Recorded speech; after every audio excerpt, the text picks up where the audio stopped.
Cannabis, a coping mechanism for many Canadians, especially during the pandemic. Cannabis can affect things like your heart rate or even blockages in your heart. Kareem Ladha worked on a study looking at the relationship between cannabis consumption and heart attacks. Individuals who are using cannabis were about twice as likely to have a heart attack compared to those who weren't. The study, released in the Canadian Medical Association Journal, is based on surveys done in the U.S. with people 18 to 45 years old. Ladha says the study finds consumption amounts to be a factor. The more that someone used, the higher the risk of having a heart attack. And alternatives like edibles and vaping didn't reduce the risk by much. It wasn't simply just smoking the cannabis that was causing the heart attacks, but rather maybe something inherent to cannabis in of itself. He says the study is meant to draw attention to the link between cannabis and heart attacks, and more in-depth research is needed in this area.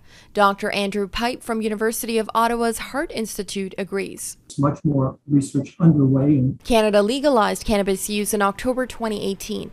Pipe says legal cannabis consumption is still new and research is slim, so it's hard to tell if cannabis alone is leading to heart attacks. Many people who smoke marijuana regularly and heavily also smoke conventional tobacco products. Or have other risk factors such as age, family history, substance abuse, obesity, and cholesterol. But those factors aside, he says consuming cannabis in general will have negative side effects. There's no question that smoking anything constitutes a hazard to your lung health and also a hazard to your heart health. Professor Sean Varani says cannabis can take a toll on a person's heart. It can increase your heart rate, it can increase your blood pressure, it can increase the amount of demand for oxygen. We often hear people saying that smoking cannabis is healthier than smoking tobacco. Either tobacco or cannabis could lead to stiffening of the blood vessels, that could lead to stickiness of the blood elements. He says discussion on all levels in Canada will be richer if we have more funding for research in this area. A large percentage of the population is using cannabis, and as such, I think